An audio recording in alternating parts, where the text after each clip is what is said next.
நாசாவிலிருந்து ஒரு அப்டேட் கொடுக்க இருக்கிறோம். அதற்கு முன்பு ஐநாவில் இருந்து கேப்ரியல் அலெக்சாண்டர் அளித்த தகவல்களை பார்ப்போம்.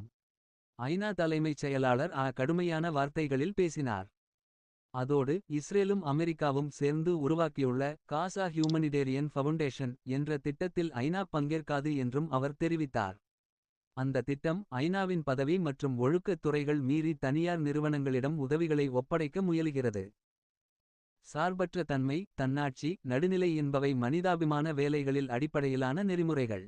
அவை கடைபிடிக்கப்படாத எந்த திட்டத்திலும் ஐநா பங்கேற்காது என்றும் அவர் உறுதியாகச் சொன்னார். அதே நேரத்தில் ஐநாவிடம் தற்போது 1,60,000 உணவுப் பொட்டலங்கள் தயார் நிலையில் உள்ளன. இதனால் 9,000 லாரிகள் அனுப்ப முடியும். ஆனால் இவை அனைத்தையும் இஸ்ரேல் அனுமதிக்காமல் தடுத்து நிறுத்தி வைக்கிறது. எரிபொருள், தங்கும் இடங்கள், சமையலுக்கான எரிவாயு, குடிநீர் சுத்திகரிப்பு சாதனங்கள் இவை எல்லாம் மிகவும் அவசியமானவை. ஆனால் இஸ்ரேல் இன்னும் இதையெல்லாம் அனுப்ப அனுமதிக்க மறுக்கிறது.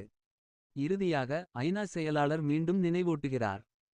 இஸ்ரேல் ஒரு ஆக்கிரமிப்பு தலைவர் வகையில் தானே ஆக்கிரமித்துள்ள மக்களுக்கு உதவிகளை வழங்கும் பொறுப்பு உள்ளதே. ஆனால் இஸ்ரேல் அந்த பொறுப்பை நிறைவேற்றவில்லை என்றும் அவர் கூறினார். கேப்ரியல் அலெக்சாண்டர், நியூயார்க், ஐநா. மேலும் செய்திகள் பெற நம்முடைய சேனலை சப்ஸ்கிரைப் செய்யுங்கள்.